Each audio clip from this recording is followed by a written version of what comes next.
to Jurassic Park. We've made living biological attractions so astounding that they'll capture the imagination of the entire planet. The most phenomenal discovery of our time How'd you do this? becomes the greatest adventure of all time. Well, dinosaurs were big up until 65 million years ago, and they're big business today. Nationally, Jurassic Park took in a record-setting $50 million during its opening weekend. Now, this weekend, it's been joined in local theaters by another potential blockbuster, Arnold Schwarzenegger's Last Action Hero. Both movies have benefited from plenty of hype, but have they been good for the movie business itself?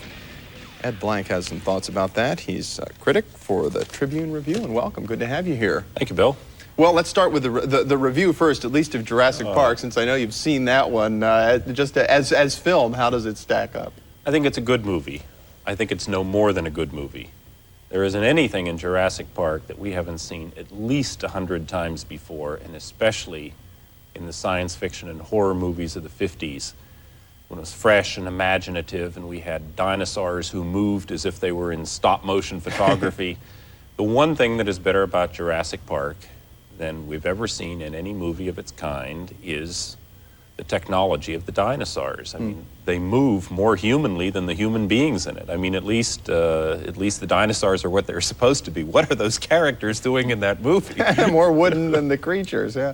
Well, you know, you think about some of the great blockbusters that Spielberg's done before, Jaws probably being the original one. Is it on a par with that? I think Jaws was the best movie of its kind ever made, and I think Spielberg has done some wonderful things since then.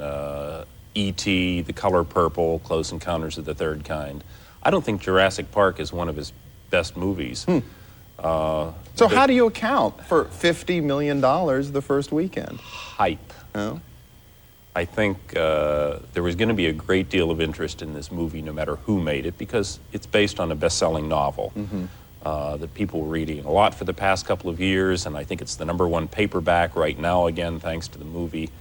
And I think if it had been made by people you never heard of before, it would have done well on the basis of curiosity. The fact that it's a Spielberg film that has echoes, therefore, of Jaws and E.T. is stimulating that much more interest in it. And I think from the outset, the campaign was designed between the advertising and the promotion to make sure there were humongous numbers of people out there last weekend seeing it as fast as possible. I mean, it's one of those movies that everybody wants to see as quickly as possible and be the one to have an opinion on, and so on and so forth. And that's what builds first weeks. But of course, to get beyond the first week, it has to deliver on those expectations. It has to have word of mouth. And no matter how bad a movie is, there's a certain residual effect to having a big first week. I mean, even when a picture drops off as sharply as the Sharon Stone movie Sliver, the fact that it opened at a certain level guarantees something the second week, the third week, and so on. Now, in that case, it was dropping 50% or more per week, which bespeaks bad word of mouth. Jurassic Park isn't going to have that kind of an immediate bottoming out. I think it's going to do well all summer. I think it's going to be the #1 movie of the year. I think there was no question in anybody's mind from the time it went into production that it was going to be the #1 movie of 1993.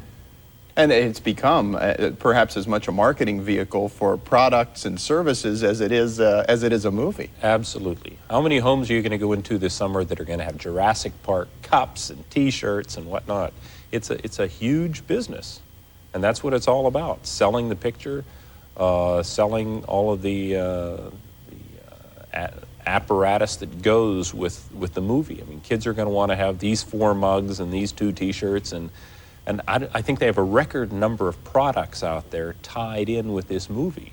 Does anything taste better because it comes out of a Jurassic Park mug? I don't know. I'm not persuaded. But of course, dinosaurs are big among very little children. Yet apparently, the movie's kind of tough for little kids. Yeah, you know, I saw some reports ahead of time that indicated that even PG-13 was too mild for this. It really should have been an R. And so, if anything, I was surprised the other way when I saw it. There is a dismembered limb that hits a car window at one point, and there are a few things like this, but really there is relatively little blood in that movie.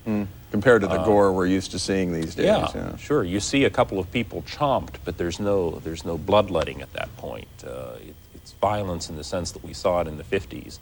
And in those days, frankly, we didn't worry about what kids saw in The Thing or The War of the Worlds or Them or any of the great science fiction movies. I mean, it was part of being a kid to see those things.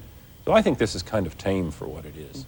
Another big one obviously opened this weekend, the Schwarzenegger picture. Ken, is the movie public there to support two supposed blockbusters? You know? It's interesting that they're coming out consecutive weekends, because usually one or the other would back off for 2 or 3 weeks to make sure that so many people by then have seen Jurassic Park 2 or 3 or 4 times that now they're ready for the other big one. But Last Action Hero is out this weekend, just 7 days behind the Spielberg film, and it's going to have a tremendous first week. There's no question of that.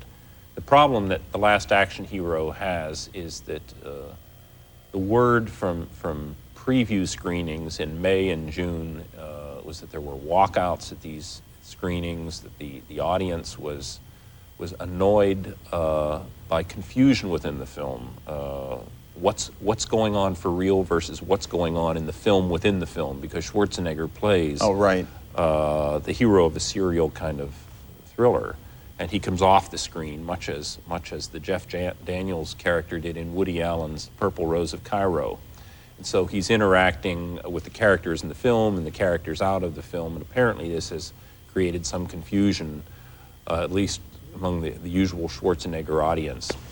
Only a few seconds left, but I'm wondering what, having 2 big blockbusters for this, obviously good for the business of movies, Sure. but is it good for movies in general, do you think? Well, it is in the sense that anything that brings people into the multiplexes, first of all, there's invariably a spillover effect to some of the other pictures playing in the same places, because you can't get into one. Chances are you're going to settle for something else that day or that evening and come back for the Schwarzenegger or come back for Jurassic Park. So it's good for the business.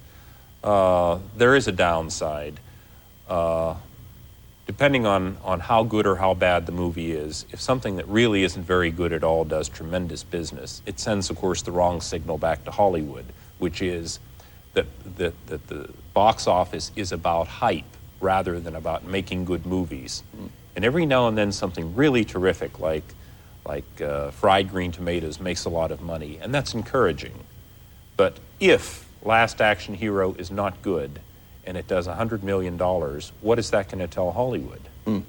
We want part 2, obviously. I guess so. We'll see how that goes as the summer wears on. Ed Blank from the Tribune Review, thanks a lot. Thank you, Bill. And we'll be back with more of the financial section in just a few moments. Stay with us.